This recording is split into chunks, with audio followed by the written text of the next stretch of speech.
1월 23일 저녁 설교 말씀을 전하도록 하겠습니다. 오늘 보실 말씀은 요한일서 4장 19절에서 21절입니다. 요한일서 4장 19절에서 21절, 제 성경책으로는 신약성경 392쪽에 있습니다.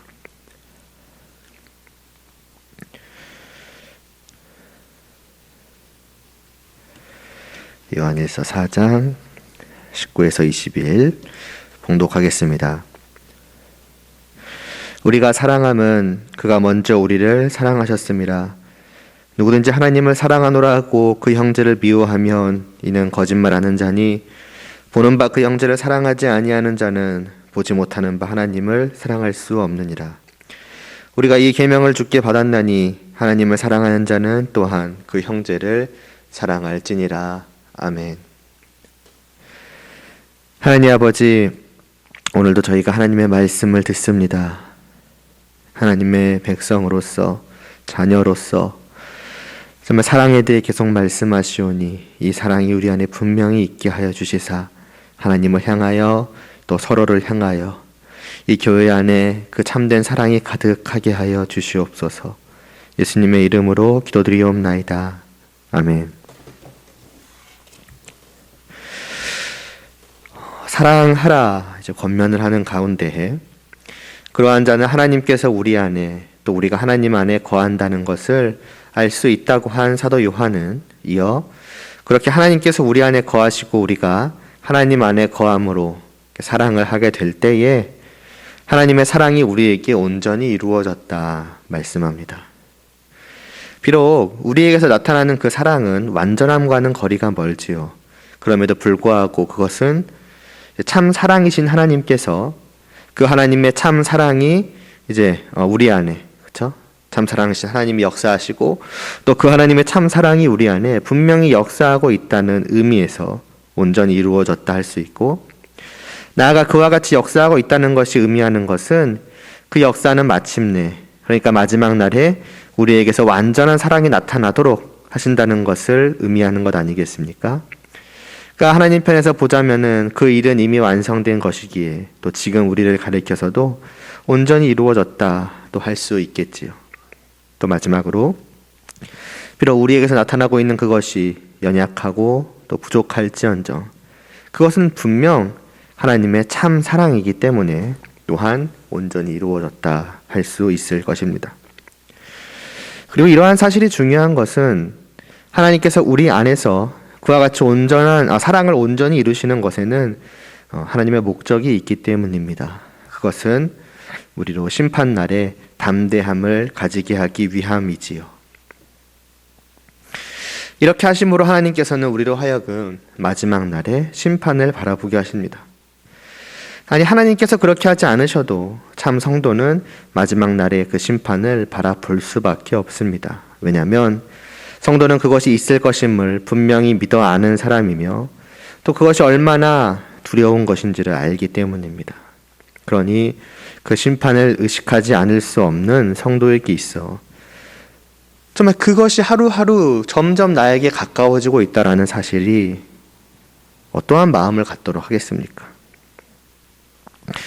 하나님께서는 이러한 성도들이 그 심판을 바라보되 그 앞에서도 담대할 수 있도록 하시기 위해 우리에게 사랑을 온전히 이루어지게 하신다는 것입니다. 그러니까 우리로 하여금 사랑하게 하시는 것, 반대로 말하자면 우리가 성도로서 사랑을 위해서 애써야 하는 것은 결국 하나님께서 심판을 바라볼 수밖에 없는 우리에게 베풀어 주시는 또 크신 은혜인 것이지요. 걱정하지 말라고, 두려워하지 말라고, 안심하라고, 담대하라고 말입니다. 그렇다면 우리에게서 온전히 이루어지는 그 사랑은 어떻게 우리로 하여금 심판 앞에 담대할 수 있도록 하는 것입니까? 그것은 그 사랑이 우리로 하여금 주님과 같음을, 주님을 닮은 자임을 증거하기 때문입니다. 참 사랑은 주님의 속성, 주님만의 성품이지요. 그 누구도 지니지 않고 있고 온 세상 어디에서도 발견할 수 없으며 오직 완전하신 하나님에게서만 발견할 수 있는 것이 참 사랑입니다. 근데 그 사랑의 역사가 내 안에 있는 것이지요. 그 사랑의 온전함이 내게서 부족하고 연약하지만 분명하게 보여지는 것이지요. 내게서 주님과 같은 그것이 발견되는 것입니다. 무엇을 의미하는 것이겠습니까? 나는 주님을 닮은 자, 주님과 같은 자라는 것이며 그것은 결국 내가 하나님의 자녀라는 것입니다. 오직 하나님만이 이 사랑을 지니고 계신다면 그 사랑을 지니고 있는 나는 이 세상 다른 어떤 존재를 닮은 자, 그의 자녀일 확률은 하나도 없으며, 물론 이건 우리의 어떤 부모님과의 관계를 말씀드리는 건 당연히 아닙니다. 이 세상에 있던 그 어떤 존재의 자녀가 아니라 오직 하나님의 자녀일 수밖에 없습니다. 그리고 이것이 확실하다면, 100% 확실하다면 그 무서운, 그 두려운 영원한 심판은 분명히 있다고 할지라도 나와 전혀 관계가 없을 수밖에 없지 않겠습니까? 그러므로 그 심판이 다가옴을 똑바로 인식하면서도 전혀 두려워하지 않고 담대할 수 있는 것입니다. 그러니 사랑이 얼마나 중요한 것입니까? 사랑을 하지 않는 자는 무엇으로 그 심판 앞에서 담대할 수 있겠으며, 그런 자는 하루하루를 다가오는 그 심판을 바라보며 어떤 마음으로 살아가겠습니까? 그 두려움을 없애려 수많은 일들을 한다 한들 그것이 그에게 참된 위로를 줄 수 있겠습니까? 내가 이것을 했으니까, 내가 저것을 드렸으니까 저 지옥은 나와 관계없어. 과연 그 지옥의 무게와 내가 한 것의 무게가 그 저울추에 달아봤을 때 맞기나 하는 것이겠습니까? 그러니까 결국 사랑을 줄 수 없는, 위로를 줄 수 없는 것입니다. 그래서 우리는 또한 사랑을 해야만 하는 것입니다. 하나님의 사랑이 우리에게서 온전히 이루어지도록 기도하며 애써야만 하는 것입니다. 혹시라도 오해하실까 봐 말씀을 드리자면은 그럼 사랑은 결국 그것도 해드리는 건가? 무언가를 얻어내기 위해서 하는 건가? 그런 것은 아니지요. 하나님의 자녀라면은 사랑이 있기 마련이고 그 사랑은 저울추에 달아봤을 때 능히 지옥을 이겨낼 만큼 크고 큰 것이라는 의미입니다. 사랑을 이루어내서 얻어내겠다 그런 것이 아니라 성도라면 자연스럽게 사랑이 있어야 되는 만큼 내가 정말로 성도라면은 그 사랑을 좀 하기 위해서 애쓰는 것이 당연할 것이고, 그렇게 하게 되는 성도, 그 안에 있는 그 사랑을 통해서 확신하게 된다는 것입니다. 두려움을 떨쳐낼 수 있게 된다. 그런 의미에서 말씀을 드리는 것입니다. 자, 그렇다면 다시 돌아와서 우리가 생각해야 할 것은 내가 어떻게 사랑할까? 내가 어떻게 사랑할 수 있으며 사랑하게 될까? 이겠지요. 이에 대한 사도 요한의 답은 간단합니다. 지금까지 여러 번 반복되어 말씀하였던 그것입니다. 19절에 우리가 사랑함은 그가 먼저 우리를 사랑하셨음이라 입니다. 하나님께서 먼저 하셨기 때문이지요. 하나님께서 먼저 우리에게, 나에게 사랑을 베풀어 주셨기 때문입니다. 그 완전한 사랑을 이미 지금까지 보아왔듯이 성도된 우리는 반드시 받은 자들이며, 따라서 우리는 알 수밖에 없는 자들이며, 그래서 그 사랑을 주신 하나님을 사랑할 수 있으며 또 사랑할 수밖에 없는 것이 우리 성도입니다. 그렇지 않겠습니까? 이것을 부정할 수 없을 것입니다. 물론 그럼에도 불구하고 그것이 우리 안에서 잘 나타나지 않기도 하고 또 그럴 때가 많다는 게 문제이지만, 그러나 이것은 분명히 그러해야 하는 것이며 그렇게 되는 것이 마땅한 것임을 성도된 자로서 누가 부정할 수 있겠습니까?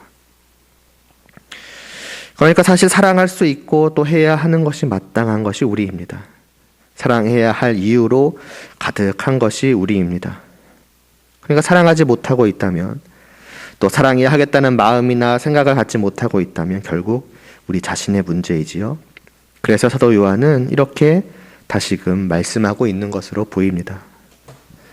우리에게 다시 한번 사랑할 이유, 사랑할 수밖에 없는 이유를 깨닫게 하는 것입니다.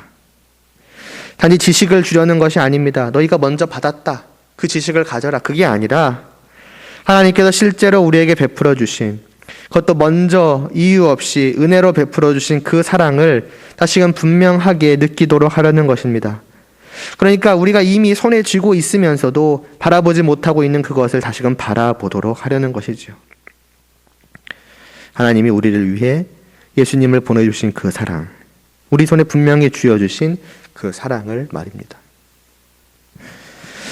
그러니까 이와 같이 너무나도 익숙한 말씀 앞에서 이게 또 이 말씀인가로 받는 것이 아니라 또 당연한 이야기를 하고 있네. 그걸 모르는 사람이 어디 있어라고 넘어가는 것이 아니라 이 말씀 앞에서 다시 한번 하나님이 내게 베푸신 그 사랑을 깨닫고 느끼게 되어야 한다는 것입니다.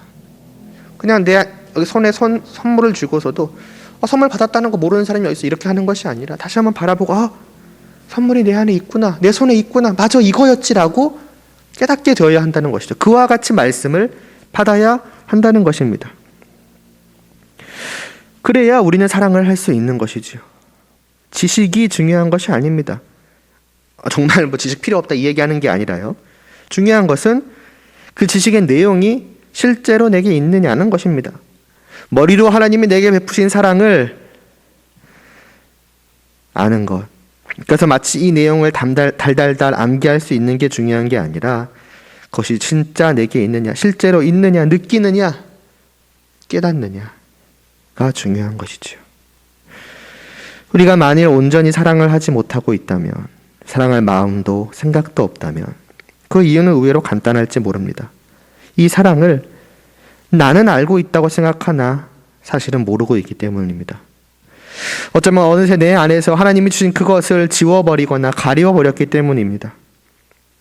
혹은 세상의 풍파, 내 주위의 상황, 내게 닥친 급박한 일들, 그러한 것이 가리워버리게 만들었을지도 모르지요. 그렇기에 그것을 다시금 내 안에서 빛나게 해야 합니다. 바라볼 수 있어야 합니다. 그래서 사도 요한은 이 말씀을 전한 것일 것입니다. 그것이 어쩌면 그것만이 우리가 다시금 사랑할 수 있게 되는 방법일 수 있습니다. 그러므로 이런 말씀 앞에서 우리 자신을 다시금 바로 볼 수 있어야 합니다. 나는 과연 정말로 하나님의 사랑을 받은 자인가? 받은 자가 맞다면 그것을 지금도 분명하게 깨달아 알고 느끼는 자인가? 아니면 어느새 내 안에서 그냥 저 한 구석으로 치워버린 자인가?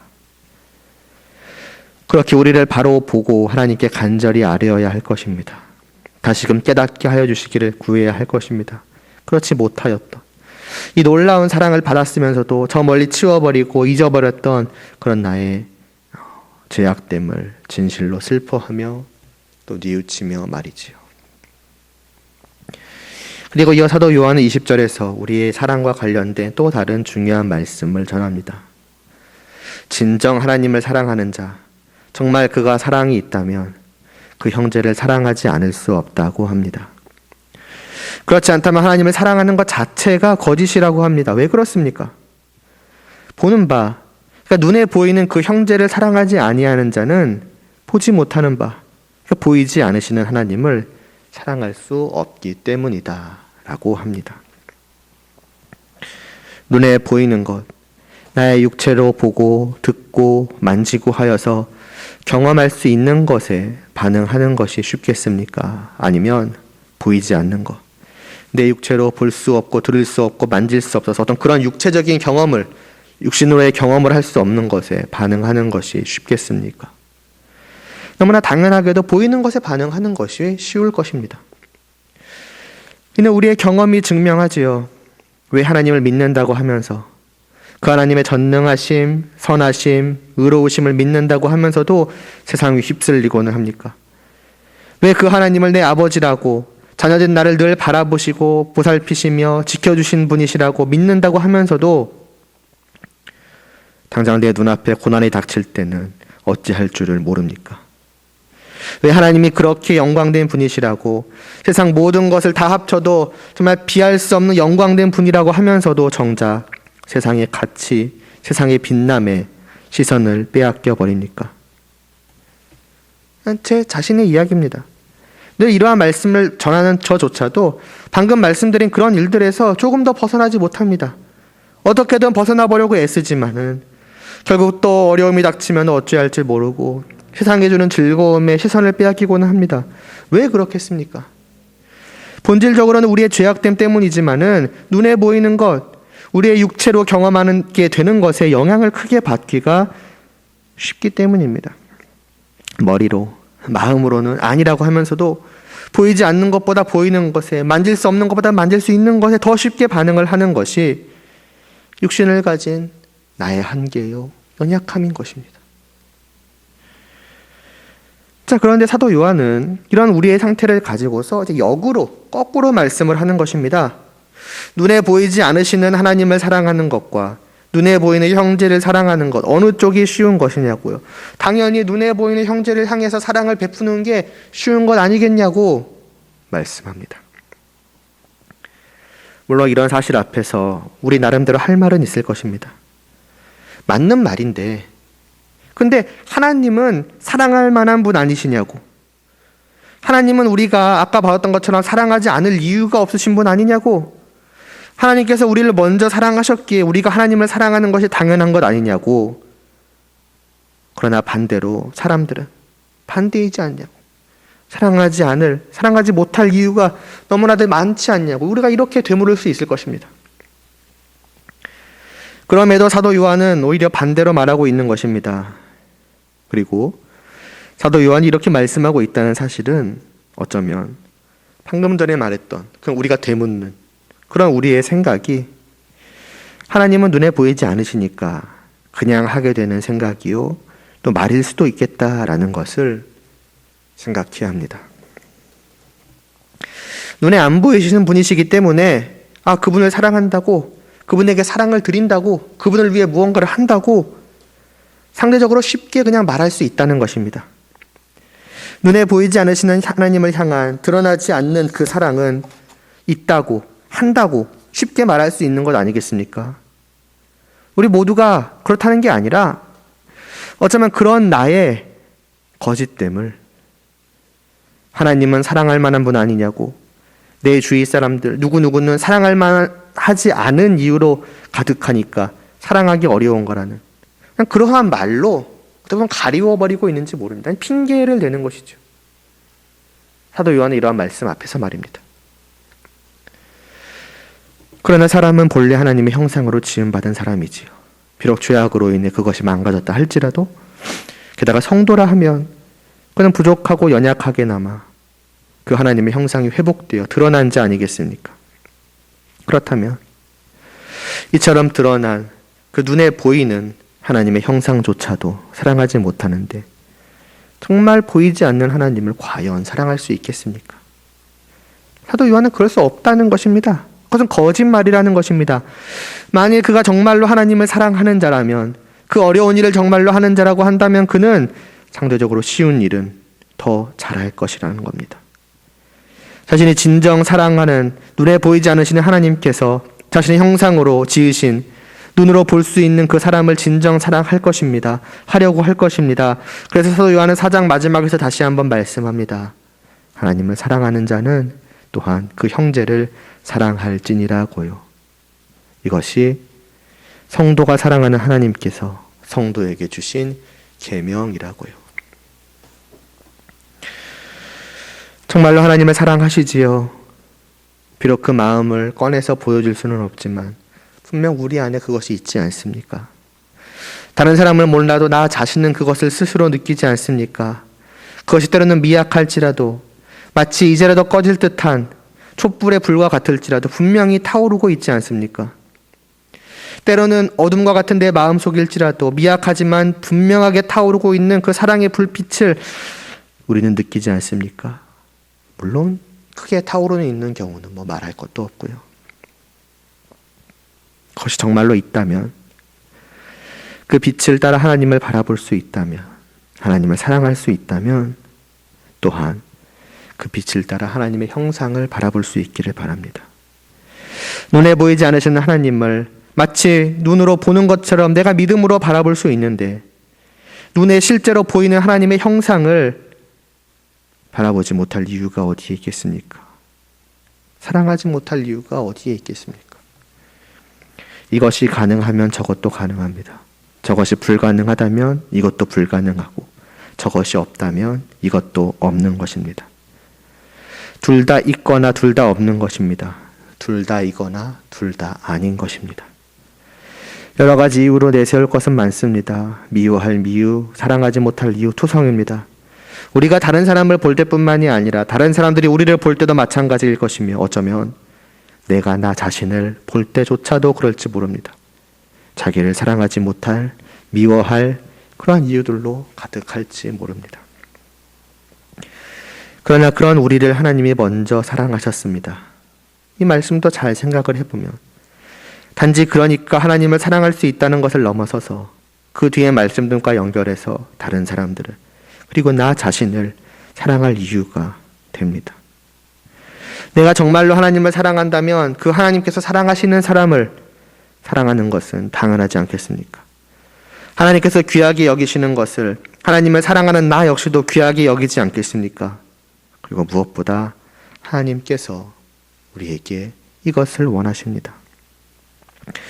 하나님께 사랑을 먼저 받아 하나님을 사랑하게 된 우리가 이 계명을 주님께로 받았습니다. 다시 말해 하나님께서는 다른 사람을 사랑함으로써 하나님을 사랑하도록 하신 것입니다. 어떻게 하나님을 사랑하려고 하십니까? 눈에 보이지 않으시는 하나님께 어떻게 사랑을 드릴 생각이십니까? 하나님께서는 다른 사람을 사랑함으로 그렇게 하라 하신 것입니다.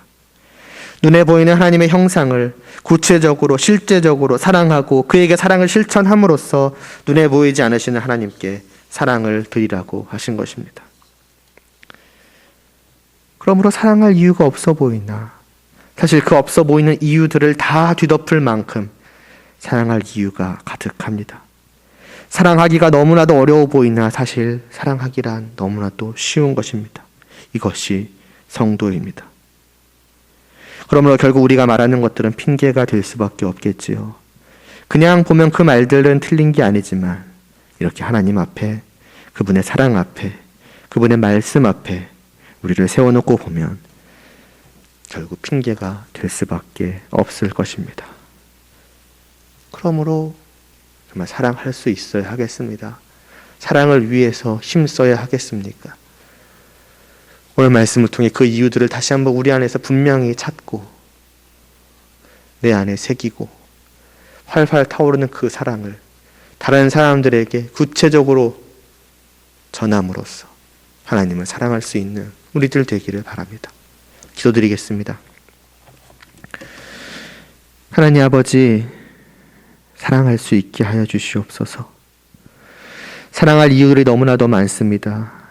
그냥 보면은 전혀 없어 보이지만은 하나님 앞에서 하나님 우리에게 베푸신 사랑 앞에서 우리에게 주신 말씀 앞에서 우리를 세워놓고 보면 우리 안에 사랑할 이유로 가득함을 다시 한번 보게 됩니다.